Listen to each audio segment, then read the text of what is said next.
கூவத்தூர் தனியார் விடுதியில் தங்கியுள்ள அதிமுக எம்எல்ஏக்கள் நம்பிக்கை வாக்கெடுப்பில் பங்கேற்பதாக புறப்படுகிறார்கள். இது பற்றிய விவரங்களை செய்தியாளர் ரகுவரனிடம் கேட்கலாம். ரகுவரன், நம்பிக்கை வாக்கெடுப்பில் பங்கேற்க எம்எல்ஏக்கள் எப்போது கூவத்தூரிலிருந்து புறப்படுகிறார்கள்?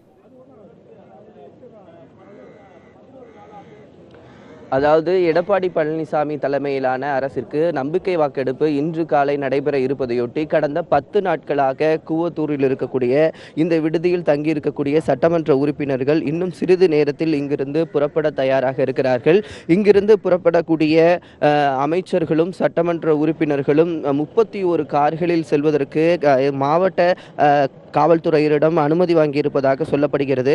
அது மட்டும் இல்லாமல் இங்கிருந்து புறப்படக்கூடிய சட்டமன்ற உறுப்பினர்களுக்கும் அமைச்சர்களுக்கும் முன்னே 5 கார் பின்னே 5 கார் என்று பாதுகாப்பு எஸ்கார்டு வாகனங்கள் தயார் நிலையில் இருக்கின்றன. வடக்கு மண்டல ஐஜி செந்தாமரை கண்ணன் தலைமையிலான காவல்துறையினர் இங்கிருந்து செல்லக்கூடிய சட்டமன்ற உறுப்பினர்களுக்கும் அமைச்சர்களுக்கும் பாதுகாப்பு வழங்குவதற்காக தயார் நிலையில் இருக்கிறார்கள். இந்த நிலையில அமைச்சர்கள் வாகனத்திலே தான் பெரும்பாலான சட்டமன்ற உறுப்பினர்கள் செல்வதற்கு வாய்ப்பு இருப்பதாகவும் இந்த இடத்தில் சொல்லப்படுகிறது. சிவரஞ்சனி. ரகுவரன், 10 நாட்களாக அங்கு தங்கியுள்ள எம்எல்ஏக்கள் நம்பிக்கை வாக்கெடுப்பிற்கு பிறகு மீண்டும் கூவத்தூர் திரும்ப திட்டம் இருக்கா? அதாவது ஏற்கனவே முதல்வர் எடப்பாடி பழனிசாமி அவர்கள் பதவியேற்பதற்காக பதவியேற்பு நிகழ்வில் பெரும்பாலான சட்டமன்ற உறுப்பினர்கள் பங்கேற்றார்கள். பங்கேற்ற பிறகு 15 நாட்களுக்குள் தன்னுடைய பெரும்பான்மையை நிரூபிக்க வேண்டும் என்று ஆளுநர் சொன்னதை அடுத்து திரும்பவும் அனைத்து சட்டமன்ற உறுப்பினர்களும், அதாவது அதிமுக எடப்பாடி பழனிசாமி தலைமையிலான அணிக்கு ஆதரவான சட்டமன்ற உறுப்பினர்கள் இந்த விடுதிக்கே வந்துவிட்டார்கள். இந்த நிலையில இன்று பெரும்பான்மையை நிரூபிக்க வேண்டிய கட்டாயம் இவர்களுக்கு ஏற்பட்டிருப்பதன் காரணமாக பெரும்பான்மையை நிரூபித்து விட்ட பிறகு சட்டமன்ற உறுப்பினர்கள் இங்கே வருவதற்கு வாய்ப்பு இல்லை என்றுதான் பார்க்கப்படுகிறது. ரகுவரன், அந்த பகுதியில் பாதுகாப்பு ஏற்பாடுகள் எந்த அளவுக்கு செய்யப்பட்டிருக்கு? இன்றைக்கு ஏதாவது ஆலோசனை கூட்டம் அது போன்ற ஏதாவது நடந்ததா? அதாவது எடப்பாடி பழனிசாமி முதல்வராக பதவியேற்று நேற்று 2வது நாளாக வந்தார். அது மட்டும் இல்லாமல் ஏற்கனவே அதிமுக கொறடா உத்தரவு போடப்பட்டு இருப்பதன் காரணமாக அதிமுக எடப்பாடி பழனிசாமி ஆதரவு சட்டமன்ற உறுப்பினர்களின் கூட்டம் நேற்று மாலை இங்கு நடைபெற்றது. கிட்டத்தட்ட 3 மணி நேரம் நடைபெற்ற இந்த சட்டமன்ற உறுப்பினர்கள் கூட்டத்தில் அக்கட்சியினுடைய துணை பொதுச் செயலாளரும் பங்கேற்றார் மற்றும் அவைத்தலைவர் செங்கோட்டையனும் பங்கேற்றிருந்தார். இந்த நிலையில் 3 மணி நேரம் நடைபெற்ற இந்த ஆலோசனை கூட்டத்தில் இன்று எப்படி சட்டப்பேரவையில் வாக்குவளிப்பு நடைபெறும், அதற்கு எவ்வாறு தங்களுடைய ஆதரவுகளை தெரிவிப்பது, மேலும் எங்களுக்கு தமக்குள்ள ஆதரவுகள் என்ன, இன்றைய சட்டப்பேரவை நிகழ்வுகள் என்ன என்பது தொடர்பான விவாதங்கள்லாம் விவாதிக்கப்பட்டதாக சொல்லப்படுகிறது.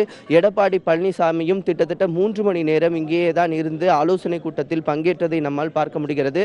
தற்போது அமைச்சர்களும் சட்டமன்ற உறுப்பினர்களும் இங்கே புறப்பட்டு கொண்டிருப்பதை நம்மால் பார்க்க முடிகிறது. சிவரஞ்சனி, சிறப்பு சட்டமன்ற கூட்டத்தொடரில் பங்கேற்பதற்காக அமைச்சர்கள் தற்போது புறப்பட்டிருக்கிறார்கள். அந்த காட்சியை தான் நாம் தற்போது பார்த்து கொண்டிருக்கிறோம்.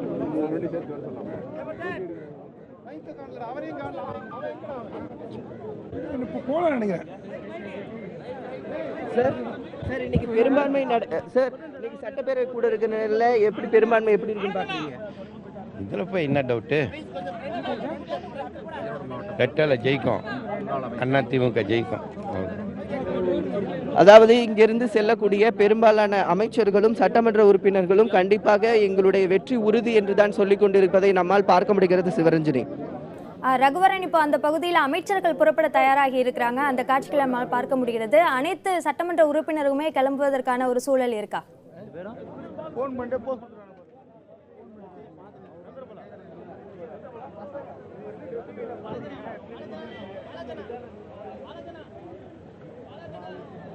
கடந்த 10 நாட்களாக தனியார் விடுதியில் தங்க வைக்கப்பட்டிருந்த எடப்பாடி பழனிசாமி தலைமையிலான அணியினர் தற்போது ஒன்றன் பின் ஒன்றாக அமைச்சர்களுடைய வாகனத்திற்குடைய புறப்பட தயாராகி கொண்டிருக்கிறார்கள்.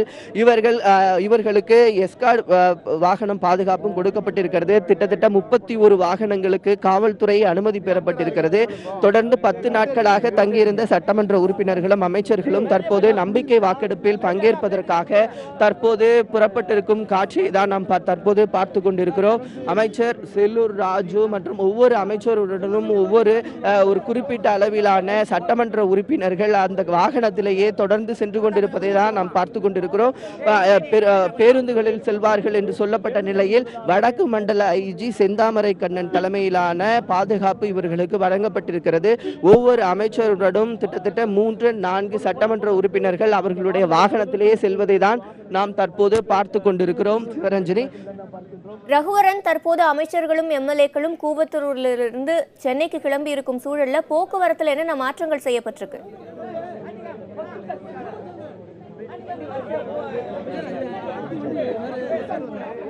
அமைச்சருடைய வாகனங்களிலே பெரும்பாலான சட்டமன்ற உறுப்பினர்கள் செல்வதால் பேருந்துகளில் யாருமே செல்லவில்லை. ஒவ்வொரு அமைச்சர்களுடைய வாகனங்களுடனும் சட்டமன்ற உறுப்பினர் 3 பேராக சென்று கொண்டிருக்கிறார்கள். இந்த நிலையிலே இங்க இருக்கக்கூடிய 10 நாட்களாக தங்கியிருந்த சட்டத்துறை அமைச்சர் CV சண்முகம் அவர்கள் தற்போது சென்று கொண்டிருக்கிறார். சிறப்பு சட்டப்பேரவை கூட்டத்தில் பங்கேற்பதற்காக அதிமுக எடப்பாடி பழனிசாமி தலைமையிலான அணி லைவ் போயிட்டு இருக்குங்க.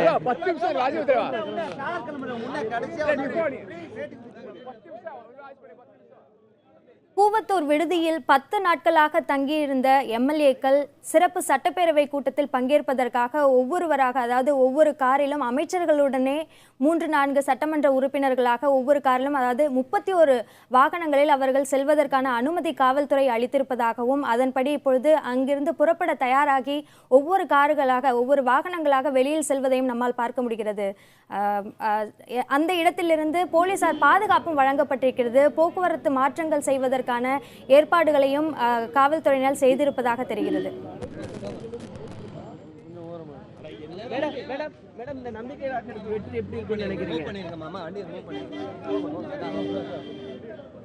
ரகுவரன், இப்போ அந்த பகுதியில் சூழல் எப்படி இருக்கிறது? அது பதற்றமான ஒரு சூழல் இருக்கிறதா? போலீசார் எந்த அளவிற்கு அந்த பகுதியை கட்டுப்பாட்டுக்குள்ள வச்சிருக்காங்க? இங்கிருந்து புறப்படக்கூடிய 31 அமைச்சர் வாகனங்களிலே அனைத்து சட்டமன்ற உறுப்பினர்களும் அனைத்து செல்ல கொண்டிருக்கும் காட்சிகளை தான் நாம் தற்போது பார்த்து கொண்டிருக்கிறோம். ஒவ்வொரு சட்டமன்ற உறுப்பினருக்கும் ஒவ்வொரு அமைச்சர் வாகனத்திலையும் 3 சட்டமன்ற உறுப்பினர்கள் குறிப்பாக செல்வதை நாம் பார்க்க முடிகிறது. இது குறிப்பாக இந்த 31 வாகனங்களுக்கு முன்பேயும் 5 எஸ்கார்டு வாகனங்களும் பின்னே 5 எஸ்கார்டு வாகனங்களும் தயார் நிலையில் சென்று கொண்டிருப்பதை நாம் பார்த்து கொண்டிருக்கிறோம். இந்த நிலையிலே இந்த கூவத்தூரிலிருந்து சென்னைக்கு செல்லக்கூடிய 72 கிலோமீட்டர் முழுவதுமாக காவல்துறை பாதுகாப்பு போடப்பட்டிருக்கிறது.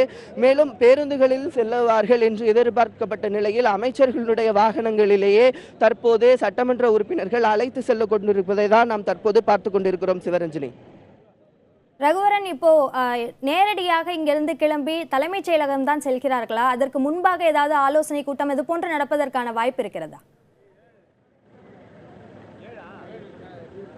அதாவது சிறப்பு சட்டப்பேரவை கூட்டம் 11 மணிக்கு துவங்கி இருக்கிறது. இதில் நம்பிக்கை வாக்கெடுப்பு நடக்க இருப்பதன் காரணமாக இவர்கள் நேராக எடப்பாடி முதல்வரை சந்திப்பதற்கு வாய்ப்பு இருப்பதாகவும் பார்க்கப்படுகிறது. அது மட்டும் இல்லாமல் போயஸ் தோட்ட இல்லத்திற்கு மறைந்த முதல்வர் ஜெயலலிதா அவர்களினுடைய போயஸ் தோட்ட இல்லத்திற்கு செல்வதற்கு வாய்ப்பு இருப்பதாக பார்க்கப்படுகிறது. அதன் பிறகு நம்பிக்கை வாக்கெடுப்பில் வெற்றி பெற்ற பிறகு அவர்கள் மெரினா கடற்கரையில் இருக்கக்கூடிய மறைந்த முதல்வர் ஜெயலலிதா அவர்களுடைய நினைவிடத்திற்கு செல்வதற்கு வாய்ப்பு இருப்பதாகவும் சொல்லப்படுகிறது. சிவரன், ரகுவரன், இப்போ கூவத்தூர் விடுதியில இருந்த சட்டமன்ற உறுப்பினர், கோவை வடக்கு தொகுதி சட்டமன்ற உறுப்பினர் அருண்குமார் அங்கிருந்து புறப்பட்டு சென்றிருக்கிறார். இதன் பிறகு அங்க இருக்கக்கூடிய அமைச்சர்களோ மற்ற சட்டமன்ற உறுப்பினர்களோ அவர்கள் செல்வதற்கான அந்த முடிவுகளில், அதாவது அதற்கான பாதுகாப்பு இது போன்ற விஷயங்களில் மாற்றங்களையும் அல்லது கெடுபிடிகளையும் அதிகப்படுத்தி இருக்கிறார்களா?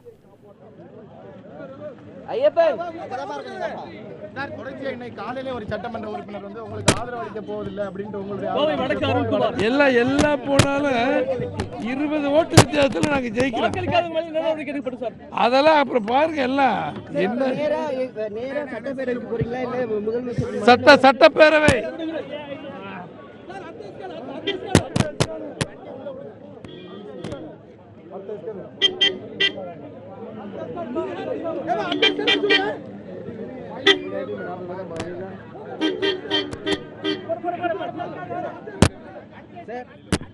இந்த நம்பிக்கை வாக்கெடுப்பு வெற்றி எப்படி இருக்குன்னு நினைக்கிறீங்க?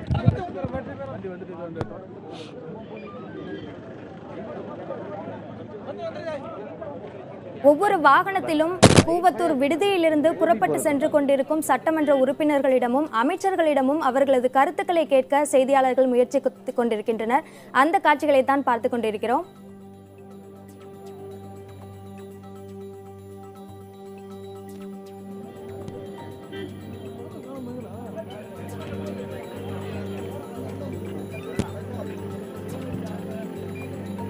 சற்று முன் பேசிய திண்டுக்கல் சீனிவாசன் 20 வாக்குகள் வித்தியாசத்தில் நாங்கள் பெரும்பான்மையை நிரூபிப்போம் எனவும் தெரிவித்திருக்கிறார் செய்தியாளர்களிடம்.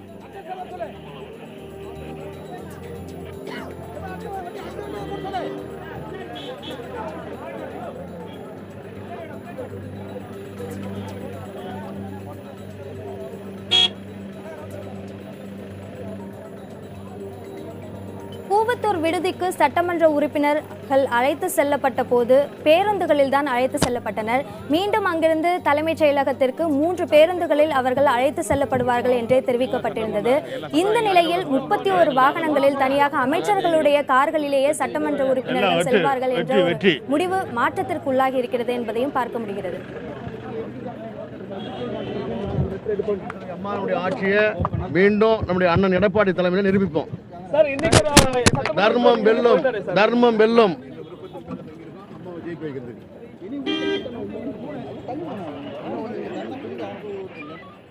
ரகுவரன், நீங்க இணைப்பிலேயே இருங்க.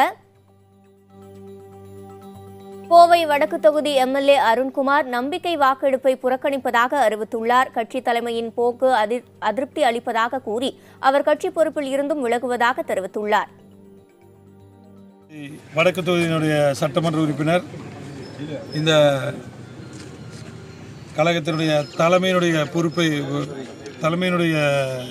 போக்கை பிடிக்காதனால் நான் இன்று வாக்களிப்பில் கலந்து கொள்ளவில்லை. அதே போல கோவை மாநகர் மாவட்ட அனைத்து இந்திய அண்ணா திராவிட முன்னேற்ற கழகத்தினுடைய மாவட்ட கழக செயலாளராக பணியாற்றி வருகிறேன். அந்த பொறுப்பையும் இன்று முதல் நான் ராஜினாமா செய்கிறேன். புரட்சித் தலைவர் எம்ஜிஆர் அவர்கள் ஏழை எளிய மக்களுக்காக இந்த இயக்கத்தை தோற்றுவித்து 3 முறை ஆட்சியை பிடித்து சிறப்பாக வழிநடத்தி எங்களை போன்றவர்களுக்கெல்லாம் ஒரு கௌரவம் கொடுத்து நடத்தி வந்த அந்த ஆட்சியை புரட்சித் தலைவி அம்மா அவர்கள் சிறப்பாக வழிநடத்தி இந்தியாவிலேயே ஒரு 3வது பெரிய கட்சியாக வளர்த்து 50 நாடாளுமன்ற உறுப்பினர்களை உருவாக்கி தமிழகத்திற்கும் இந்த இயக்கத்திற்கும் பெருமை சேர்த்தார்கள். அவர்களுடைய வழியில் அவருடைய மனசாட்சிப்படி நடக்கக்கூடிய நாங்கள் இன்று அம்மாவால் வைக்கப்பட்டவர்களெல்லாம் இந்த கட்சியில் ஆதிக்கம் செலுத்தி வழிநடத்துகிறார்கள் என்பதை மக்களும் விரும்பவில்லை. கழகத்தினுடைய அடிமட்ட தொண்டர்கள் எல்லாம் அதை விரும்பவில்லை. அவர்களுடைய மனசாட்சி திராவிட முன்னேற்ற கழகத்தினுடைய உண்மையான நிலை. நன்றி, வணக்கம்.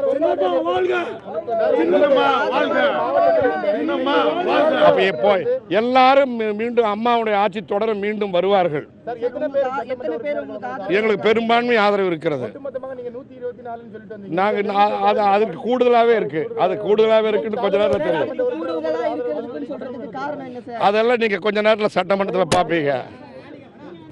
தொடர்ந்து எம்ஜிஆர் ஆட்சி தான் தமிழகத்தில் நடக்கும். எம்ஜிஆருடைய ஆட்சி அம்மாவால் உருவாக்கப்பட்ட ஆட்சி, மக்களுக்கு நன்மை செய்யக்கூடிய ஆட்சி இந்த ஒரு ஆட்சி மட்டும்தான். எனவே இந்த ஆட்சி தொடர்ந்து நடைபெறும். நன்றி, வணக்கம்.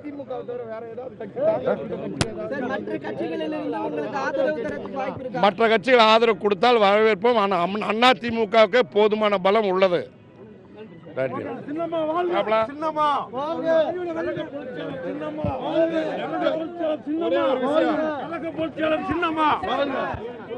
ஊரு ரெண்டானா கூத்தாடிக்கு கொண்டாட்டம் சொல்லுவாங்க. அந்த மாதிரி இங்க கொண்டாட்டத்துக்கு இடமே கொடுக்க மாட்டோம். எக்காரணம் கொண்டும் திமுக ஆட்சி தமிழகத்தில் அமையாது, அமைய விட மாட்டோம்.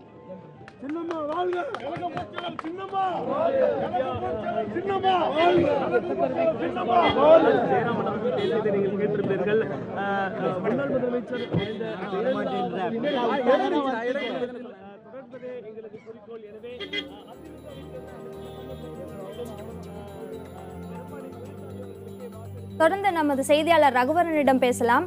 ரகுவரன், பேருந்துகளில் தான் சட்டமன்ற உறுப்பினர்கள் எல்லாம் தலைமைச் செயலகத்திற்கு செல்வதாக இருந்தது.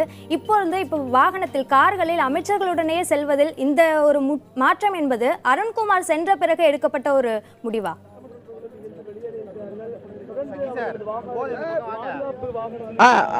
அதாவது பேருந்துகளில் செல்வதற்காகவும் ஒரு திட்டம் இருந்தது, கார்களில் செல்வதற்காகவும் ஒரு திட்டம் இருந்தது. ஏற்கனவே இவர்கள் காவல்துறை அனுமதியும் பெற்றிருந்தார்கள். 31 வாகனத்தில் செல்வதற்கு இவர்கள் அனுமதி பெற்றிருந்தார்கள். அந்த 31 வாகனம் ஒரு 5 அமைச்சர் வாகனத்திற்கு 2 எஸ்கார்ட் வாகனங்கள் என்ற முறையில் தொடர்ந்து இதற்கு வாகன பாதுகாப்பு அணிவகுப்புடன் தான் இங்கிருந்து 72 கிலோமீட்டர் தொலைவுள்ள சென்னை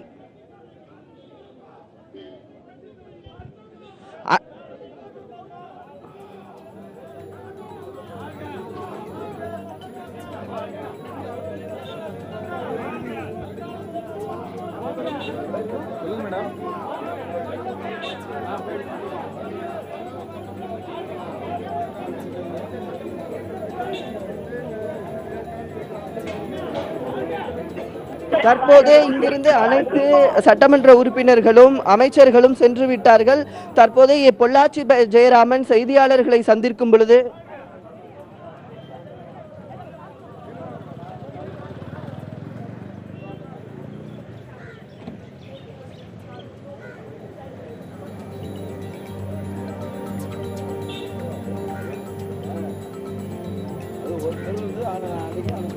லைன்ல இருக்கேன் நான். ரகுவரன், இணைப்பில் இருக்கீங்க. இப்போ சட்டமன்ற உறுப்பினர்கள் அனைவருமே கிளம்பி விட்டார்களானால் அங்கு சூழல் எப்படி இருக்கிறது? போக்குவரத்து பாதிப்புகள் எதுவும் இருக்கிறதா? அங்கு அதிகமான மக்கள் கூடியிருப்பதையும் பார்க்க முடிகிறது. இதனால் போக்குவரத்தில் பாதிப்பு எதுவும் இருக்கிறதா? அதாவது 10 நாட்களாக இங்கே தங்கியிருந்த அனைத்து சட்டமன்ற உறுப்பினர்களும் அமைச்சர்களும் தற்போது புறப்பட்டு விட்டார்கள். அமைச்சர்களும் சட்டமன்ற உறுப்பினர்களும் 31 அமைச்சர்களினுடைய வாகனத்திலேயே 3-4 சட்டமன்ற உறுப்பினர்களாக புறப்பட்டு விட்டார்கள். இங்கே இருந்து புறப்பட்டு சென்ற சட்டமன்ற உறுப்பினர்களுக்கும் அமைச்சர்களுக்கும் வடக்கு மண்டல ஐஜி செந்தாமரை கண்ணன் தலைமையில் 500க்கும் மேற்பட்ட காவல்துறையினர் பாதுகாப்பு பணியில் ஈடுபட்டிருக்கிறார்கள். அமைச்சர்களும் சட்டமன்ற உறுப்பினர்களும் தொடர்ந்து செல்வதன் காரணமாகவும் 31 வாகனங்கள் மற்றும் அவர்களுக்கு பாதுகாப்பாக 15க்கும் மேற்பட்ட காவல்துறை வாகனங்கள் சென்று கொண்டிருப்பதன் காரணமாக கிழக்கு கடற்கரை சாலை பகுதி முழுவதுமாகவே கிட்டத்தட்ட கூவத்தூரிலிருந்து சென்னை வரை 72 கிலோமீட்டர் தூரத்திற்கு காவல்துறை பாதுகாப்பு போடப்பட்டிருக்கிறது. தற்போது துவங்கி இருக்கிற இந்த அணிவகுப்பானது கிட்டத்தட்ட 1.5 மணி நேரத்தில் அவர்கள் சென்னையை சென்றடைவார்கள் என்று எதிர்பார்க்கப்படுகிறது. இங்கிருந்து செய்தியாளர்களை சந்தித்த பொள்ளாச்சி ஜெயராமன் மற்றும் மூத்த அமைச்சர்கள் என்ன சொன்னான்னா, நம்பிக்கை வாக்கெடுப்பில் கண்டிப்பாக நாங்கள் வெற்றி பெறுவோம். வெற்றி பெறுவதை விட அதிகமாக அளவு சட்டமன்ற உறுப்பினர்களினுடைய ஆதரவு இருக்கிறது என்று தெரிவித்தார். அது மட்டும் இல்லாமல் மாற்று கட்சியை சார்ந்த சட்டமன்ற உறுப்பினர்கள் உங்களுக்கு வாக்களிக்க வாய்ப்பு இருக்கிறதா என்று கேட்ட கேள்விக்கு அது சட்டப்பேரவையில் தான் தெரியும் என்று அவர் சொல்லியிருக்கிறார். இதனால் இவர்கள் எந்த மாதிரியான நிலைப்பாடு எடுக்கப்படும் என்று இனிமேல் தான் தெரிய வரும். ரகுவரன், அமைச்சர்கள், துணை சபாநாயகர் அன்றி எம்எல்ஏக்கள் யாரேனும் இன்று நடக்கும் வாக்கெடுப்பு தொடர்பாக கருத்து தெரிவித்துள்ளனரா? அதாவது சட்டமன்ற உறுப்பினர் கருணாஸ் அவர்கள் சென்றிருந்தார் மற்றும் பெரம்பலூர் சட்டமன்ற உறுப்பினர் தமிழரசன் சென்றிருந்தார். இவங்க அனைவருமே சொல்லும் போது என்றால் கண்டிப்பாக வெற்றி பெறுவோம், வெற்றி பெறுவதை விட அதிக அளவிலான சட்டமன்ற உறுப்பினர்களினுடைய ஆதரவு எங்களிடம் இருக்கிறது, அதை சட்டப்பேரவையில் பார்க்கலாம் என்று சொல்லியிருக்கிறார்கள். மேலும் நேராக எங்கே சட்டப்பேரவைக்கு தான் செல்வதாகவும் இவர்கள் அறிவித்திருக்கிறார்கள். இந்த சட்டமன்ற உறுப்பினர்களும் அமைச்சர்களுடைய வாகனமும் தற்போது நேராக சட்டசபைக்கு தான் செல்கிறது என்று அமைச்சர் திண்டுக்கல் சீனிவாசன் சொல்லியதை நம்மால் கேட்க முடிந்தது. தொடர்ந்து அமைச்சர்களின் வண்டி தற்போது இந்த கிழக்கு கடற்கரை சாலையில் சென்று கொண்டிருக்கிறது. ரகுவரன், நம்பிக்கை வாக்கெடுப்பை புறக்கணித்து இவ்வளவு நாட்கள் கூவத்தூர் விடுதியில் தங்கியிருந்த கோவை வடக்கு தொகுதி எம்எல்ஏ அருண்குமார் சென்றிருப்பது குறித்து ஏதாவது கருத்துக்கள் தெரிவித்தனர் அங்கு சென்றவர்கள்? அதாவது கோவை வடக்கு சட்டமன்ற உறுப்பினர் அருண்குமார் பற்றிய கேள்விக்கு அதாவது ஆதரவை சொல்லி இருக்கக்கூடிய சட்டமன்ற உறுப்பினர்களை விட அதிகமான சட்டமன்ற உறுப்பினர்கள் எங்களுக்கு இருக்கிறார்கள். அவரை பற்றி எங்களுக்கு தற்போது பேசக்கூடிய நிலையில் இல்லை. தற்போது சட்டப்பேரவையில் எங்களுடைய பெரும்பான்மையை நிரூபிப்பது மட்டும்தான் எங்களுடைய ஒரே எண்ணம் என்று இவர்கள் தெரிவித்து சென்றிருக்கிறார்கள். அது மட்டும் இல்லாமல் நம்பிக்கை வாக்கெடுப்பில் நிச்சயமாக நாங்கள் வெற்றி பெறுவோம். வேறு எந்த ஒரு கட்சியையும் வேற ஆட்சி மாற்றத்திற்கோ வேற எதுவுமே இங்கு இடமில்லை என்றும் அமைச்சர்கள் திண்டுக்கல் சீனிவாசன் மற்றும் பொள்ளாச்சி ஜெயராமன் போன்றோர் நம்மிடம் தெரிவித்திருக்கிறார்கள். மேலும் அனைத்து சட்டமன்ற உறுப்பினர்களும் தற்போது இங்கிருந்து புறப்பட்டு விட்ட நிலையில் அதிமுகவினுடைய நிர்வாகிகளும் சில தொண்டர்களும் விடுதியிலே இருப்பதை பார்க்க முடிகிறது. தொடர்ந்து விடுதிக்கு காவல்துறை பாதுகாப்பும் போடப்பட்டிருக்கிறது. தற்போது முழுமையாக இங்கிருந்து சட்டமன்ற உறுப்பினர்களும் அமைச்சர்களும் இங்கிருந்து புறப்பட்டு விட்ட நிலையை தான் நாம் தற்போது பார்க்க முடிகிறது. சட்டப்பேரவை கூட உள்ள நிலையில் நேராக சட்டமன்ற உறுப்பினர்கள் அனைவருமே சட்டப்பேரவைக்கு தான் செல்வதாக அமைச்சர் திண்டுக்கல் சீனிவாசன் அவர்கள் தெரிவித்திருந்தார்கள். இந்நிலையிலே பெரும்பான்மை நிரூபிக்க தேவையானதை விட அதிக அளவு சட்டப்பேரவை உறுப்பினர்கள் ஆதரவும் இருக்கும் என்று தெரிவித்திருப்பதை தான் நாம் பார்க்க வேண்டும். ரகுவரன், 10 நாட்களாக கூவத்தூர் விடுதியில் சட்டமன்ற உறுப்பினர்கள் தங்கியிருந்ததுனால அந்த பகுதியில் பல்வேறு கட்டுப்பாடுகள் இருந்தது. அங்கே இருக்கக்கூடிய பொதுமக்கள் கூட நிறைய புகார்களை தெரிவித்திருந்தார்கள். இப்பொழுது அவர்கள் கிளம்பிய பிறகு அங்கு சூழல் எப்படி இருக்கிறது? தற்போது அமைச்சர்களுடைய வாகனங்களும் நிர்வாகிகளுடைய வாகனமும் தொடர்ந்து சென்று விட்டதன் காரணமாகவும் காவல்துறை பாதுகாப்பு இந்த விடுதியில் தொடர்ந்து போடப்பட்டு தான் இருக்கிறது. இருந்தாலும் இந்த பகுதியில் அமைச்சர்களுடைய வாகனம் தற்போதுதான் சென்றிருப்பதால் நிறைய நிர்வாகிகளுடைய வாகனங்கள் வரிசையாக நிற்பதை நம்மால் பார்க்க முடிகிறது. ஆனால் தொடர்ந்து அமைச்சர்களுடைய வாகனம் கிழக்கு கடற்கரை சாலையில் சென்று கொண்டிருப்பதால் அந்த பகுதியில் சற்று வாகன நெரிசல் ஏற்படுவதற்கு வாய்ப்பு இருப்பதுதான் பார்க்கப்படுகிறது. இந்த பகுதியில் தற்போது நாம் இருக்கக்கூடிய கூவத்தூர் அந்த விடுதி இருக்கக்கூடிய பகுதியை சுற்றி பார்த்தீங்கன்னா எந்த ஒரு அதிக அளவில் கூட்டம் இல்லாத நிலை தான் நாம் பார்க்கிறோம். விடுதி வாசலில் தான் அதிமுகவினுடைய நிர்வாகிகளும் தொண்டர்களும் அதிக அளவில் இருப்பதை பார்க்க முடிகிறது. அவர்களும் தொடர்ந்து சட்டப்பேரவை நிகழ்வுகளை பார்ப்பதற்காகவும் சட்டப்பேரவை நம்பிக்கை வாக்கெடுப்பு எந்த மாதிரியான முடிவு ஏற்படுகிறது என்பதை பார்ப்பதற்காகவும் ஆர்வத்துடன் அவர்களும் சென்னைக்கு கிளம்பி கொண்டிருப்பதை தான் நாம் தற்போது பார்க்க முடிகிறது. அது சட்டமன்ற உறுப்பினர்கள் செல்லும் வாகனங்களுக்கு இடையே பாதுகாப்பு பணிக்காக 15 வாகனங்களில் காவல்துறையினர் செல்வதாக தெரிவித்திருந்தீர்கள். அதேபோல் கிட்டத்தட்ட 72 கிலோமீட்டர் தூரத்திற்கு காவல்துறையினர் பாதுகாப்பு அளித்திருக்கிறார்கள் என்றும் தெரிவித்தீர்கள். மொத்தமாக எவ்வளவு போலீசார் அந்த பாதுகாப்பு பணியில் ஈடுபட்டிருக்கிறார்கள் ரகுவரன்? இதில் 500க்கும் மேற்பட்ட காவல்துறையினர் பாதுகாப்பு பணியில் ஈடுபட்டிருக்கிறாங்க.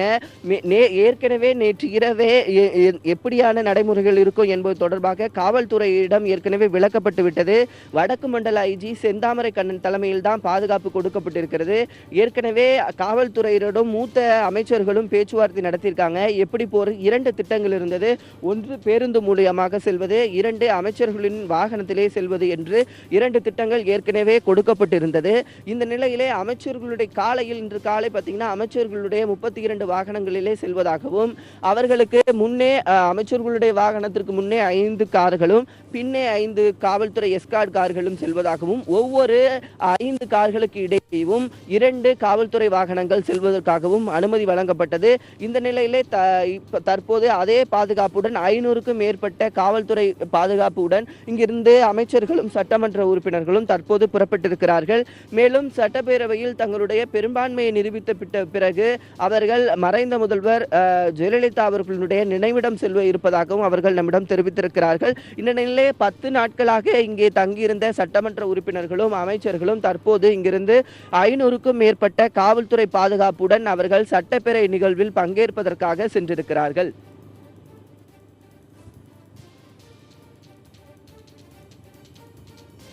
10 நாட்களாக கூவத்தூர் விடுதியில் தங்கியிருந்த சட்டமன்ற உறுப்பினர்கள் 31 வாகனங்களில் தலைமைச் செயலகத்தை நோக்கி புறப்பட்டு விட்டனர்.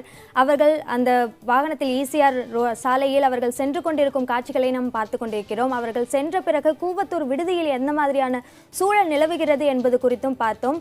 தொடர்ந்து இதற்காக 500க்கும் மேற்பட்ட காவல்துறையினர் பாதுகாப்பு பணியில் ஈடுபட்டிருக்கின்றனர். அந்த 31 வாகனங்களிலும் ஒவ்வொரு வாகனத்திலும் அமைச்சர்களுடனேயே 3-4 சட்டமன்ற உறுப்பினர்களாக வாகனங்களை தனித்தனியாக வழியாக சென்று கொண்டிருக்கிறார்கள். 2 விதமான திட்டத்தை வைத்திருந்தார்கள். அதாவது பேருந்துகளில் செல்வது, 3 பேருந்துகளில் செல்வது என்ற ஒரு திட்டமும், அதேபோல் 31 வாகனங்களில் அமைச்சர்களுடன் சட்டமன்ற உறுப்பினர்கள் செல்வது என்ற திட்டம் என 2 விதமான திட்டங்களை வைத்திருந்திருக்கிறார்கள். அதன் அடிப்படையில் இது 2ற்குமே காவல்துறையினரிடம் அனுமதி பெற்றிருந்தார்கள் என்றும் நமது செய்தியாளர் ரகுவரன் தெரிவித்திருந்தார். அதன் அடிப்படையில் இப்போது அமைச்சர்களுடனேயே 31 வாகனங்களில், கார்களில் அவர்கள் சென்னையை நோக்கி புறப்பட்டு சென்றிருக்கிறார். அதன் காட்சிகளையும் நாம் தொடர்ந்து பார்த்து கொண்டிருக்கிறோம்.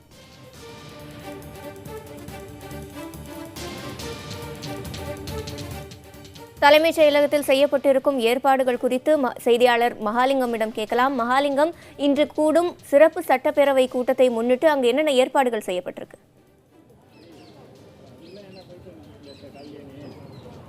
இன்று சட்டமன்றத்தில் ஒரு மிக முக்கியமான ஒரு வரலாற்று ரீதியான ஒரு நாள் ஒன்று நடக்க இருக்கிறது. இதற்கான ஏற்பாடுகள் இங்கு மிக பலத்த முறையில் செய்யப்பட்டிருக்கிறது. காவல்துறை பொறுத்த வரைக்கும் 1000க்கும் மேற்பட்ட போலீசார் இங்கு குவிக்கப்பட்டிருக்கிறார்கள். 5 அடுக்கு பாதுகாப்பு என்பது போடப்பட்டிருக்கிறது.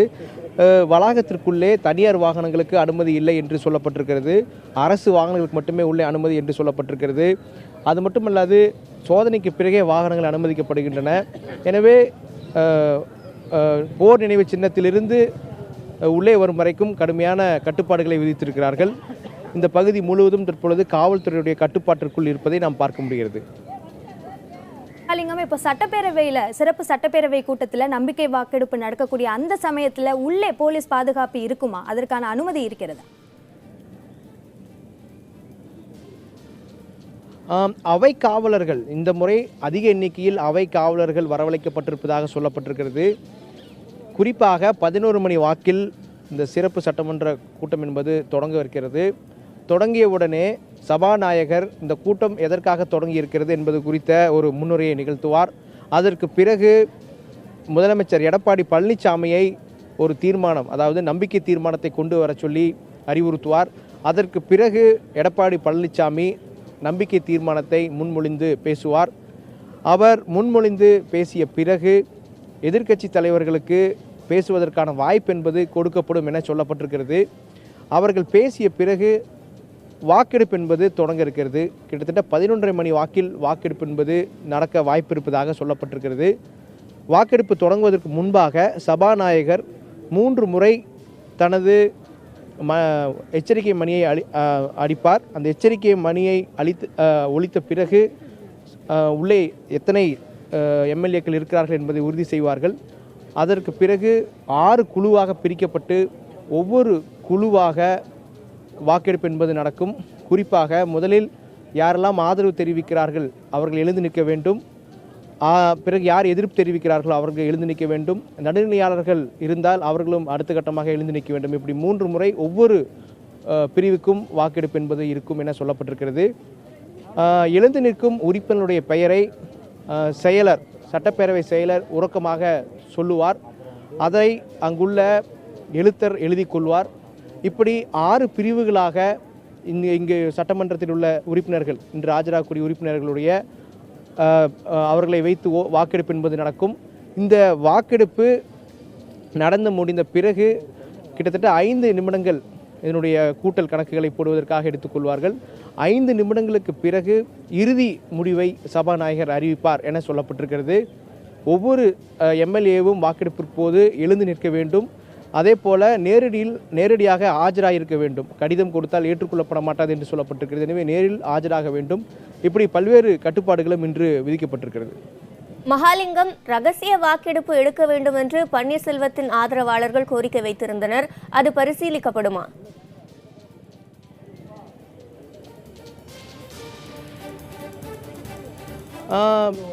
இன்று ரகசிய வாக்கெடுப்பு நடத்தப்பட வேண்டும் என்ற ஒரு கோரிக்கை பன்னீர்செல்வம் தரப்பில் முன்வைக்கப்பட்டது. ஆனால் இதுபோன்ற நம்பிக்கை தீர்மானத்தின் போது ரகசிய வாக்கெடுப்பு நடத்துவது என்பது மரபில்லை என்று சட்டப்பேரவை அதிகாரிகள் தெரிவித்திருக்கிறார்கள். வழக்கமாக இதுபோன்ற நம்பிக்கை தீர்மானத்தை கொண்டு வரும் பொழுது வெளிப்படையான வாக்கெடுப்பது தான் சரியாக இருக்கும். அப்படி எடுக்கும்போது தான் கொறடாவினுடைய உத்தரவு என்பது, அதாவது கட்சி தாவல் தடை சட்டத்துக்கு நடவடிக்கை எடுக்கப்படக்கூடிய அம்சமான கொறடாவினுடைய உத்தரவு என்பது அமலில் இருக்கும் என சொல்லப்பட்டிருக்கிறது. ரகசியமாக வாக்கெடுப்பு நடத்தும் பட்சத்தில் அது குதிரை பேரத்திற்கு வழிவகுக்கும் என்றும் கருதுகிறார்கள். அது மட்டுமல்லாது அது சரியான மரபாகவும் இருக்காது என்று கருதுகிறார்கள். அதனால் ரகசிய வாக்கெடுப்பிற்கு வாய்ப்பில்லை, எழுந்து நிற்க வேண்டும். அது சபையில் உறக்கமாக சொல்லப்படும், பிறகு அது குறித்து கொள்ளப்படும். அதிலிருந்து மொத்தமாக கூட்டல் கணக்கு போடப்பட்டு இறுதி முடிவை சபாநாயகர் அறிவிப்பார் என்று சொல்லப்பட்டிருக்கிறது.